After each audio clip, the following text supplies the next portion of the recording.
good morning, everyone. Are you tuned in to DZRJ 810 a.m., the voice of the Philippines and the new Bandidos? We're also on Facebook. If you want to watch us live streaming today, we are on www.ustream.tv/channel/DZRJ-810 a.m.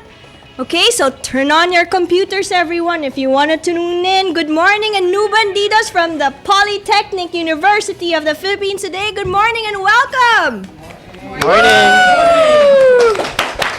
Woo, welcome, everyone. This is really such a exciting day. Yes, ma'am. Thank you also for having us po. Thank you for being here. This show is for you. As the main man himself says, Chairman Ramon Jacinto says, this is your time, this is your chance. We want to hear from you guys. We want to hear from the youth. So today we commemorate martial law. Today is September 21, as we all know. I know you guys are really young, but you have a really good professors in with us right now. Yes. Professor Dan, right? And we're going to be talking about martial law and how, you know, the youth of today are actually remembering it, are commemorating it. Okay, so let's begin with you guys. What is martial law?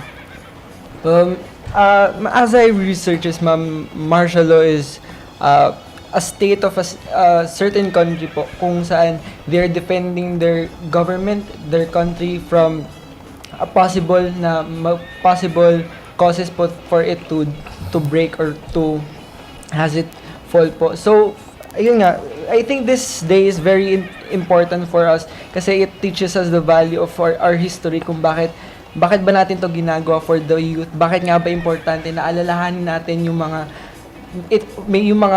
times na nangyari sa atin like martial law nga. It may not be good, it may be a negative impact kumbaga it may be negative for the views of some people, pero I think it's pretty relevant to the future natin, ma'am. Yes, Albert. And just to add up on what Zion said, ang martial law ay isang state of the country wherein the military protecting their country. So it means that the military itself was going to rule the country. But on the Philippine case, on the martial law Philippine version, it is different. It is Marcos who's directing the military of what to do in terms of protecting our country, in terms of disciplinating our citizens. So, pretty, kakaiba yung martial law natin sa Philippines, unlike on the other country. Oh my. But alam mo, to begin with I have to say, nagpapasalamat ako sa professor ninyo. Kasi, katulad nga sinabi natin kanina, no, hindi pa kayo pinapanganak nun di ba? We have no idea. No idea. Wala talaga. Oo. But thanks to your teacher, he actually explained these things to you guys, no? So, Professor Dan, kasi tungkulin namin mga teacher talaga na i-explica namin sa inyo ang history para hindi nyo makalimutan kasi it's part of our heritage, part of our culture. Tapos ma'am, when he was telling us his story, nakitang-kita dun sa mukha na yung mark na nangyari talaga. You can see how it affect Sir Dan sa nangyari dun habang nakikita na siguro he's around his youth pa nung araw na yun. So hanggang at this age, at this point of time, evident pa rin sa facial expressions niya yung mga nangyari. And I feel na fresh pa sa memory niya yung nangyari nung times na yun. Tsaka yung sa amin kasi, ang meron lang kami facts, tsaka mga kwento. Iba pa din talaga yung experience, yung takot mo dun sa martial law, yung mga kakaiba mong experience na paggabi, wala nang halos katao-tao. Sa amin, pag kwento, may imagination lang yung meron kami. But the experience itself, it's different from what we are imagining right now. Oo nga Dan, Sir Dan, welcome to the new Bandidos. Maraming salamat, Pia, at binigyan mo kami ng pagkakataon sa inyong programa. Of course, buhay na ako noon. Actually, RJ fan na nga ako noon. At ibang-iba yung format ng RJ na hindi mo akalain na DZRJ ang magpo-provide ng tipping point sa panahon na yon. Okay? So, at talagang, at ngayon ay nandito ako sa DZRJ. Well, na ano tayo kasi medyo iba talaga ang pananaw ng mga bata tungkol sa martial law. Pero kasi kung may martial law, hindi tayo pwede basta-basta ng ganito na magsasalita sa ere ng ating mga opinyon. At gayong opinion mo na sabihin natin, either laban or for Marcos, hindi mo basta-basta masasabi yon. Lahat yon sabihin natin, dapat lahat censored, hindi ka malaya. Pero ito ang isang, sabihin natin, ng isang pagkakaiba na kung wala ang martial law, meron tayong freedom of speech. Oo nga eh. Katulad ng tinanong ko kanina, di ba? How would you feel if, for example, sinabi ko sa inyo, hindi bawal mag-Twitter, bawal mag-Facebook, walang internet. Wala kahit. Anong gagawin ninyo? Javi Padilla is on the line. Welcome, Javi. Yes, but continue. Javi is our co-host, Javi Padilla of the Yes Pinoy Foundation. So welcome, Javi. I know you're still on your way, but listen to these issues right now. How do you feel, di ba? Tatanungin ko yan sa mga estudyante. Ano mararamdaman nyo kung wala itong social media na wala kayong karapatan na sabihin ng inyong nasa isipan at loobin? Okay. Hi, Marjolica Domingo po from PUP, College of Communication. Actually po, parang malilimitahan po yung sarili ko na kung ano yung nakikita ko, yung opinion ko. So, para po sa akin, parang hindi po ako binibigyan ng way pa para sabihin yung gusto ko po talaga. So, yun lamang po. Pero po, masabi ko po dun sa martial law po talaga na kung hindi man po namin naabutan, pero para po sa akin, effective po talaga siya. Effective po siya in the way na, kasi actually, nag-discipline nga siya. Parang ang ginagawa ng martial law po kasi, base po dun sa mga natutunan ko, ay ginagawa niya responsable ang bawat tao. Kaso po, may mga time po na parang ang dating po sa iba ay limitado yung kanilang galaw. But at the same time, may mga part din na yung opinion ng tao na okay. Dahil, unang-una sa lahat, tinuturuan tayo nito kung ano ang dapat nating gawin at niisip po natin na yung mga gagawin natin kung tama po ba talaga. Javi, you're on the line, right? Yes, I'm here. Hi, can you speak louder? Yeah, we can't hear you. Welcome, Javi. Welcome, he's our new bandido also. Tama naman talaga sinabi ni Jerica. In fact, Javi, just for your information, very early this morning, Jerica already had an experience. And because of freedom of speech, she's able to share this today. Share it first, di ba? What did you find in the bus? Kanina po, pupunta pa lang yung mga 5. Actually, sumakay po kami ng crossing sa bus. So, pagkatapos po, namuba kami ng Guadalupe Tulay. Nung pagkababa ko po talaga ng bus, nakita po ako ng wallet. Tapos, akala ko po nung una, handkerchief lang. Tapos, may kasama po ako. Sabi ko sa kanya, may wallet. Tapos, nung tiningnan na po namin, takot po kaming, kasi po baka po masagasaan nga po kami ng mga bus. Oo nga. So, hinantay pa po talaga namin na walang masyadong dadaan. Kinuha na po namin, tapos, tiningnan po namin yung loob. Actually, hindi po talaga namin tiningnan kung magkano po yung laman.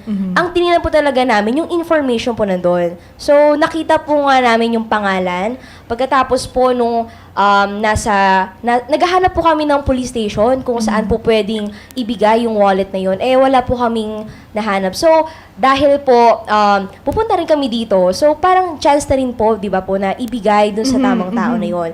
So, pagkatapos po noon, habang nasa jeep po kami, yung papuntang PRC na po, tingnan po namin yung wallet talaga. Tapos, chinek po namin sa Facebook. Kasi po may nakita rin po kaming 1-by-1 picture.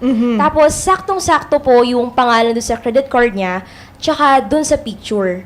So, kinuha po namin yung number, pero nag-isip po muna kami kung i-message po ba namin agad. So, mas inisip po talaga namin na dito po muna pumunta bago po namin gawin yung mga action namin po. Can you imagine, Javi, diba, if you didn't have social media, how quickly these people were able to, report right now, given the opportunity to actually report and save somebody from anxiety, so much stress. Diba, right? Do you guys agree? Yes. So thanks to that. It's really a big phenomenon nowadays. I mean, you can't really get away with much without people knowing about it and seeing it. If martial law were held today. during this age and time, social media will definitely play a big part in it. That's true. That's true, right? Can you Yes, yes. imagine? Oh, everybody. Yes, Actually, Ryan. feeling ko yung pagiging social ng society natin ngayon is anchored sa social media na. That's why ang daming kabataan ngayon o pati nga po yung mga medyo tumatanda na nagkakaroon na rin sila ng Facebook and they're really getting into the social media na and they're using it to really connect kasi iba rin po talaga yung speed ng pag-connect sa social media. That's why it's really relevant po sa generation natin ngayon. Yes. Who? Yes. Jerica, yes. Pangalan niyo po ay John Michael Abalon. Okay, so we're going back to the man who Wallet. lost his wallet, and his name is John Michael Abalon. John Michael Abalon. So if you're listening, we hope you're listening, come to the station at DZRJ 10 a.m. here in Makati Avenue, right? Ventures Building, so you can pick up your wallet because some civic action leader here from the Polytechnic University of the Philippines decided very properly not to really reach out to you so you can get your wallet and your life back. That's your life, eh. Credit card yan, eh. Do you agree, guys? Yeah. Diba? And anyway, okay, so, we're going back to martial law. In hearing the stories from your teacher, and this morning, we were busy talking about brainstorming, talking about all these things, all these issues. Actually, Sir Dan, alam niyo naman, nabuhay yung mga estudyante natin nung sinabi natin, we wanna learn from you. Diba? We wanna talk about the things that really matter to you. Right? And then, I have to say to all our listeners that are the students from the Polytechnic University of the Philippines have been here since 5 o'clock in the morning, and I think a little bit before 5 o'clock. For to be exact. Can you 4 imagine? o'clock nandito na yun. Right. So, let's talk about that. What is your perspective on this? What is freedom to you? Right? Go ahead. Yes, what's your name? I'm Viel Luyo po. Viel. Yes, tell us about it. Well, for me, freedom po is saying whatever is on your mind and doing whatever you like as long as you know your limitation. Going back to martial law, although I know there are cons and pros about it, kasi before, di ba po, ng martial law, they took away the freedom of expression, even yung media. I remember this one radio DJ, Ariel Oreta, he once mocked Ferdinand Marcos and he went all like, sa ikauunlad ng bayan, bisikleta ang kailangan. And you know what Ferdinand Marcos did to him? He actually got that man and he told him na magbike ka buong Camp Crame. And I think that's a violation of what's your right as a first of all, you're a media practitioner. You can say whatever you like, but during his time, lahat yon tinanggal. And if I was in that time, I would definitely feel sad. Actually, I would definitely feel mad because I have a lot of opinion. That's my job as a media practitioner. I should say whatever is on my mind, but he took that away. So can you imagine if, again, this happens in the 21st century? I mean, I'm sure you guys will definitely Freak Yes. out. Yes, I would freak out. I am a big fan of Twitter, so if they took that away from me, Yeah. I'm sorry, but I mean, with all the I will established definitely be connections, mad. Because then suddenly you're who gonna would shut not- it Who would down. not be mad? Take for example, you lost your internet connection. You're already freaking out. Like, how am I going to connect to my friends if I don't have Twitter? Yes.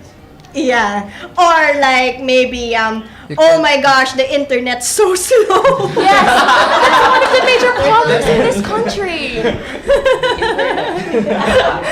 Yeah, go ahead guys. Anything else? Rose, there's so many roses in this episode. I believe Angelique has to say something. Angelique, go ahead. Yeah, Angelique's from Navotas, right? And, I really liked what she said earlier about how there's so many issues. When you start talking about the issues with the youth, so many things really, really come to mind. And I think for Angelique, one of the things was on the effects of drug abuse. Why is this relevant to you, Angelique? Just like what I told you earlier, there's this youth club in our community that promotes a drug-free community. But then, it's quite disappointing that They are the one using. I've overheard na sila pa mismo yung nagva-violate doon sa pinopromote nila, parang kabaliktaran ng pinopromote nila yung ginagawa nila. And I don't think that makes up a good leader po. Nako, now we're talking about leadership. Okay, okay, let's... Wow, this is really getting hot. You agree? Hot. Yeah, of course, right? Because that's what we're looking for. I mean, you guys are teenagers. You want to be heard. At the same time, you want to be involved in choosing your leaders. I'm sure you look up to one. Your teacher is your leader. Yes. Yeah. And you do look up to him. Why? Let's begin with your teacher. What are his examples? That inspire you. Well, as a broadcast communication student po, Sir Jupante or Sir Dan has been an inspiration po, especially in the media field po, kasi he's our teacher in radio performance. And if it wasn't for him po, we will not be here and we would not be able to experience how it is to be really a broadcast student po. And I believe he has also inspired many students na rin po, and also actually saludo po ako sa mga teachers kasi iba rin po yung kumbaga yung dedication na kailangan mong magkaroon kapag teacher ka, kasi you're on your profession at the same time you're teaching your students. That's already a double time po sa efforts. Kumbaga, ang laki ng effort na ina-exert niya, and I believe teachers has a heart to share or to impart something po, and iba po talaga yun. Right. It's really already a vocation for teachers, right? I want to talk more about that. Let's take a short break. First, we'll be right back here with the new Bandidos. Woo!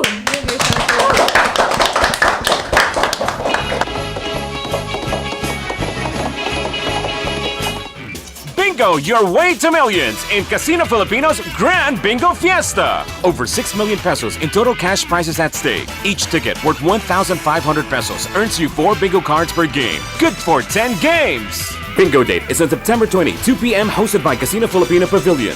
To be held simultaneously at participating Casino Filipino branches and satellites.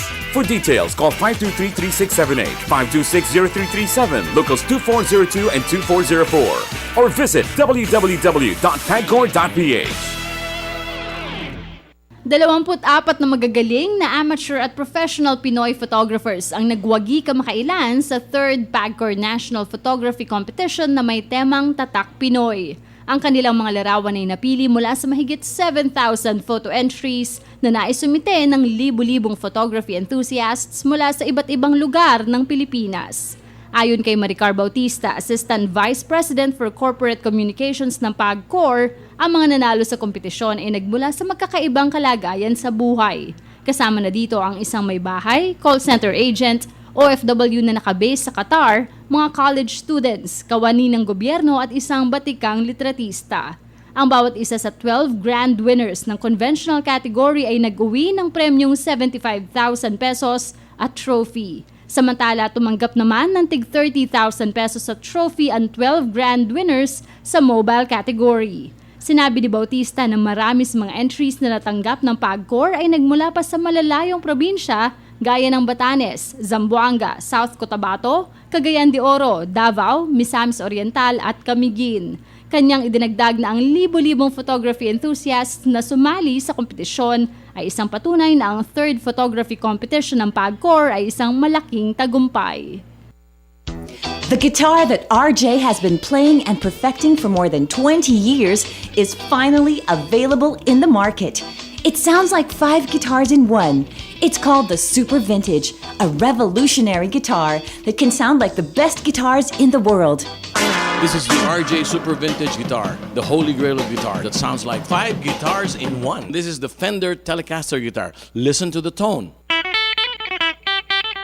Now listen to the tone of this RJ Super Vintage guitar.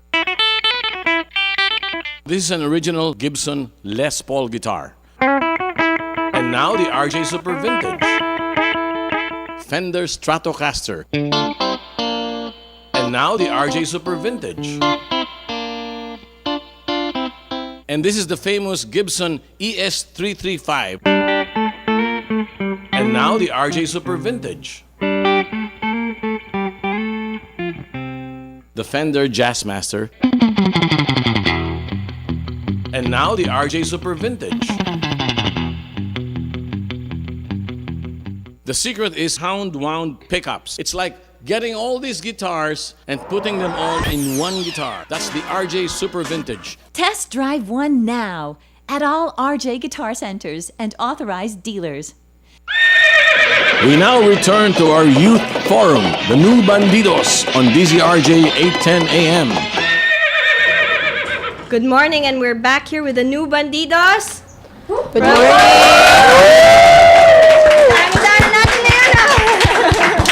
Welcome, everyone.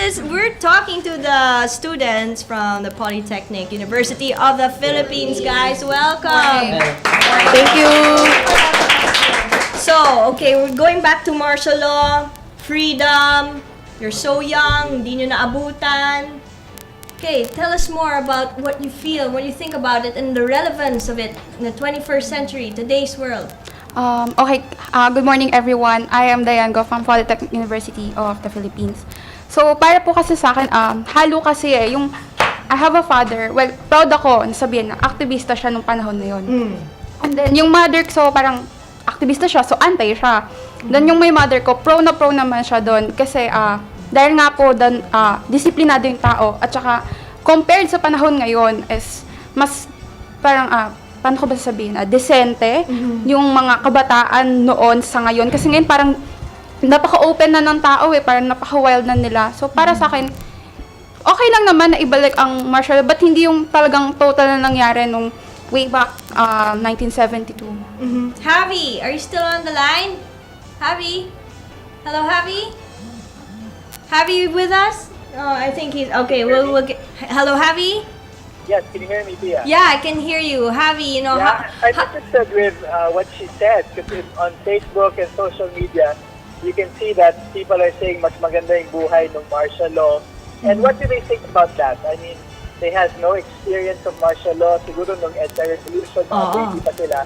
When they see that on social media, what do they think about that? Do they agree? What was their view on it? Okay. Good morning po.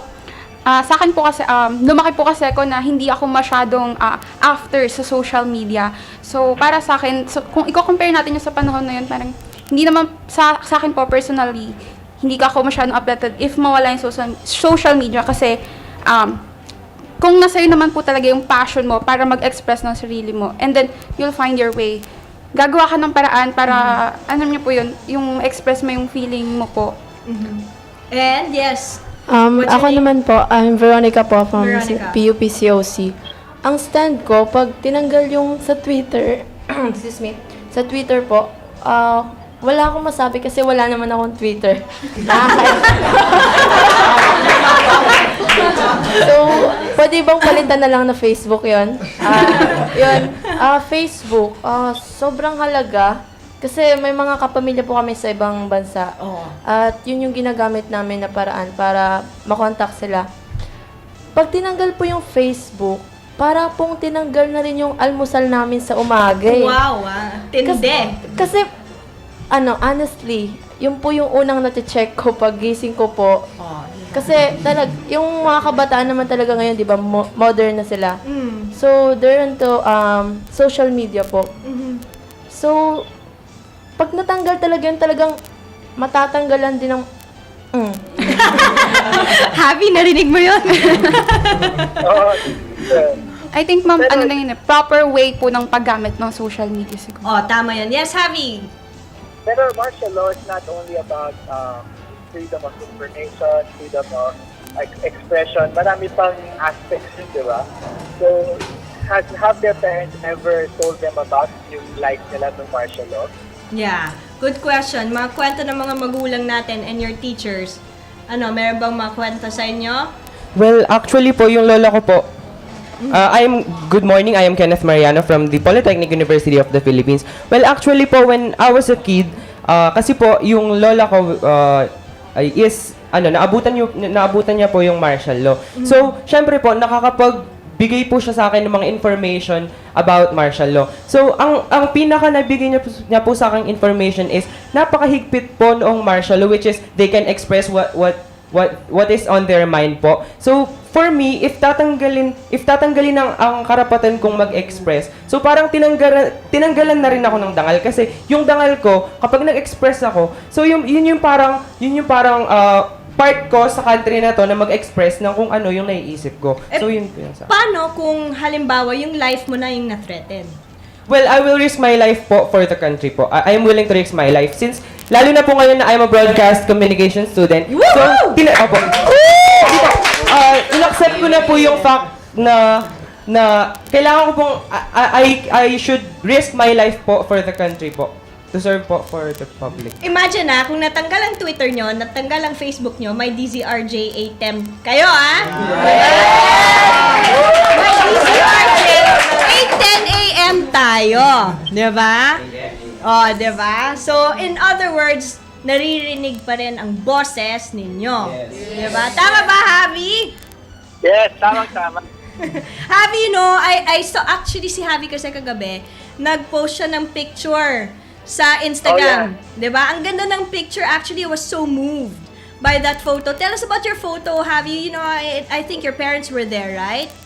No, my grandparents. Okay. They were very active against martial law. My grandfather used to be a senator, Senator Ambrosio Padilla. So in that picture, they were like in a rally against martial law. And you can really see that people were really active and they were speaking out against it and risking their lives, just like what our guest said, that people were willing to really for the sake of freedom and for the sake of the country. Nowadays kasi medyo hindi natin nakikita yan, puro reklamo lang, di ba? Traffic, and all these other things. Pero when things get really serious, are we really willing to go out on the streets and speak our mind and, like what you said, risk our life for the country, di ba? You still find that kind of people nowadays.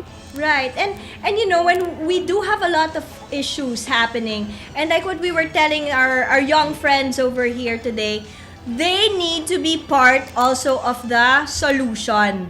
You guys agree with that? Yes. Okay, so Sight, Weiss. Yes, good morning. Good morning, ma'am. Is it on? Good morning, yes. What's your name? Mamarta Makashar po from the Polytechnic University of the Philippines. Welcome. Thank you, ma'am. Again, ma'am. When it comes to martial law, okay, sinasabi natin na we don't want a freedom taken away from us. And it's also scary when, let's say, your life is threatened, diba?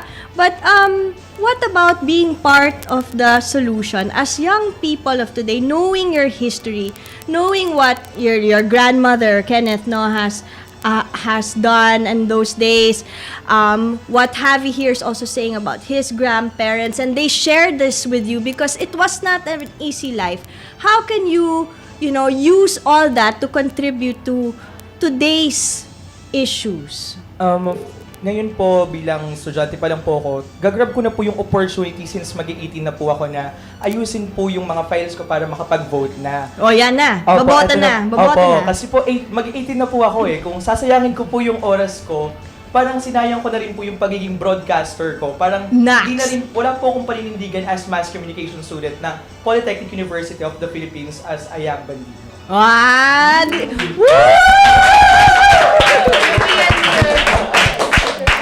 So let's talk about leadership, guys.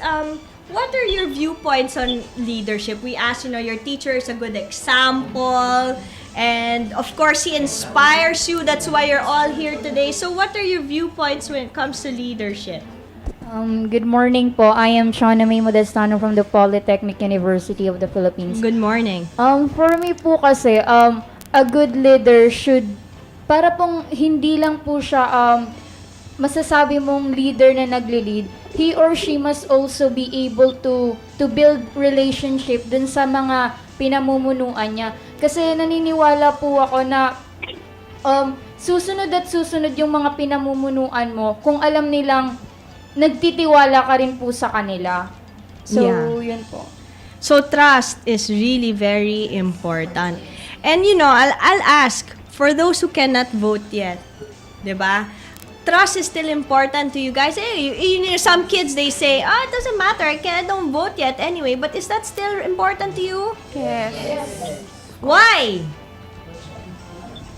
Why? Do you think that it will directly affect you? Yes. Yes po, kasi What's po your name?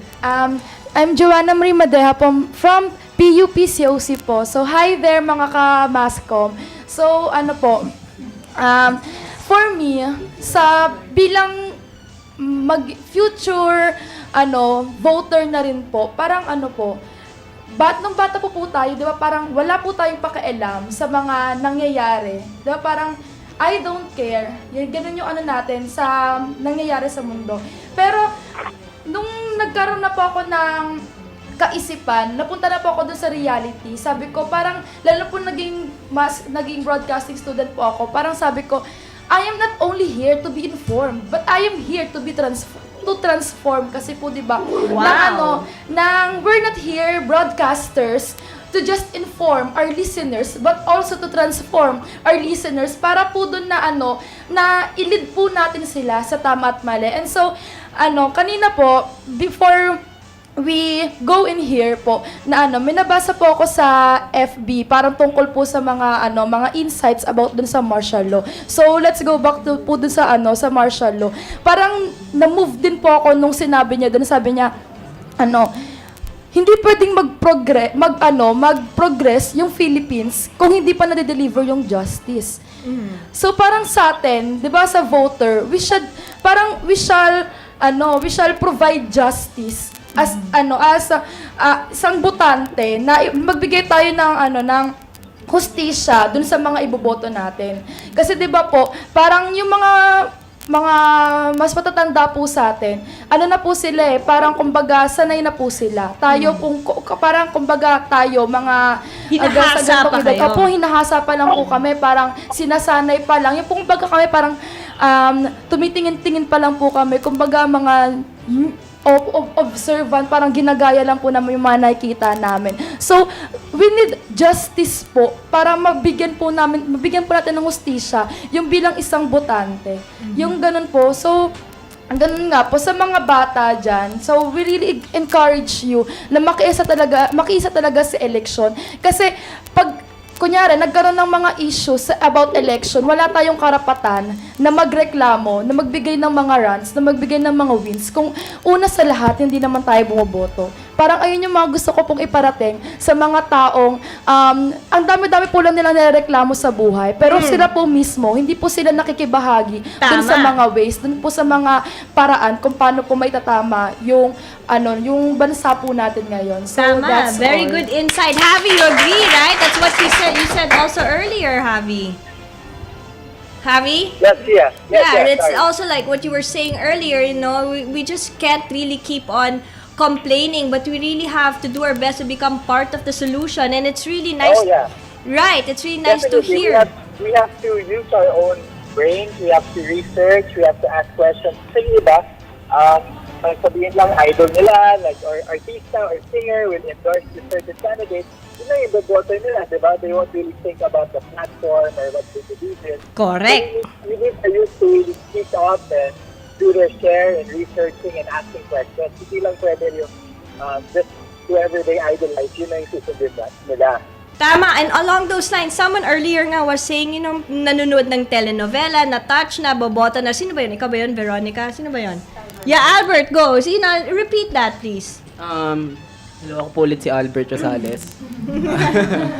Yun nga po, kanina, parang pinag-uusapan po namin yung tungkol sa bakit mo iboboto ang isang politiko? Dahil ba sa mga pinaglalaban niya? Dahil ba sa mga plataforma niya? O dahil idol mo siya? Yung mga ganong part na, boboto ko to kasi inapi siya ng mga mayayaman eh. Ganon din yung nararamdaman namin. So, pag binoto namin siya at nanalo siya, uunahin niya kami kasi nararamdaman niya kung ano yung nararamdaman namin ngayon kasi naapi nga siya. So, minsan, nagiging ganon, sad to say, nagiging ganon yung kalakaran ng politika sa Pilipinas. Imbis na pumipili tayo ng leader, pumipili tayo ng good actor. So, yun Naku, po. patay. Wow! Yes, Veronica, you want to say something? Tama. Sorry, nasa momentum pa ako. No, na-affect. Na-affect. Go. Tama yung sinabi ni Albert kasi parang nakikita natin yung mga actors and actresses ngayon sa showbiz na parang kahawig natin sila. Kaya kung gano'n natin sila i-idolize, is parang mamamatay tayo kung hindi natin sila makita bago tayo mamatay mismo. So, parang nagiging ganun nga yung point ng politika ngayon na kung sino na lang yung sikat, kaya pinipilit nila eh. Kaya nagkakaroon ng parang ipipilit nila na tumakbo ka na kasi magaling ka, may awa ka sa mga mahihirap, dumaan ka rin sa hirap. So, parang dahil doon, parang nakikita nila na baka naman maintindihan nila yung nararamdaman natin kasi naramdaman na nila yun. Pero marami na rin patunay na parang hindi effective. So, yung for me, yung quality ng good leader na hinahanap ko is yung walks the talk. Yung ibig sabihin, kung literal, kung ano yung sinabi mo, lalakarin mo yun. So, ibig sabihin, kung ano yung, wag ka na lang mangako ganun. Para hindi nasasaktan, di ba? So, ang ibig sabihin nun, panindigan mo kung ano yung mga sinabi mo. Kung hindi mo kayang magsalita o mangako ngayon, wag ka na lang magsabi, pero ipakita mo kung ano yung totoo. Kasi, hindi naman ma-drawing sa taas, sa pwesto mo, kung ano man yung mga sinabi mo. Kasi, syempre, kung ano man yung partido mo ngayon, hindi mo naman masusure na sila rin yung makakasama mo. Kaya, nagkakaroon ng conflict kasi hindi kayo magkasundo ng mismong kasama mo sa taas. Wow. Okay, yes, you want to say something. Kasi ano po, yung sinabi po nila na, yung sinabi ni Albert na tayong pumipili ng actor na gusto nating iboto. Sa tingin ko po kasi sa mga nadidinig ko po sa mga, well, next year kasi boboto na ako. So, nagtitingin-tingin na po ako ng mga opinion ng mga matatanda sa amin kung ano ba yung masasabi nila since veteran na sila sa pagboto. Minsan po ang nadidinig is parang ayaw na nilang bumoto. Kasi nga, parang yung iboboto, parang nung time na unang bumoto sila hanggang ngayon, parang wala naman lahat naman ng pangako is napapako. At saka, dun sa system natin, na sinabi ulit ni Albert kanina, na yun nga, sa pagpili, nasa sa atin na yung mga botante. Kung hindi tayo boboto ng matino, kung hindi tayo mag-iisip na makakontento lang tayo dahil sa feeling natin, kaisa natin sila, na tuwing election lang naman na nagiging mahirap yung mga nakaupo, is walang mangyayari. Kung magpapadala tayo doon, kung di tayo mag-iisip, kung di natin gagamitin yung sariling utak natin, wala po tayong mararating. Ang political system sa Philippines ay mananatiling ganun pa din po. Wow, Javi, are you really happy with what you're hearing today? Yes, definitely. Very happy. It's good to see na meron tayong mga youth who are really educated and who really want to know, make up their own mind. Hindi lang yung susunod. Oo, talaga. Exactly. And that's why we're here with this show because we want to know what you're thinking. We want to know what you're feeling. And we want to know what matters to you most so that we, as your facilitators, as part of the Generation X, can... Javi, Gen X tayo, di ba? Gen X tayo. Gen X tayo, Javi eh. So, as part of Gen X, we wanna pay it forward to the millennials. Tama ba yan? Yes. Nako! I wanna talk about the millennials! There's a lot of issues on the millennials, but let's take first a short break. We'll be right back here with a new Bandido!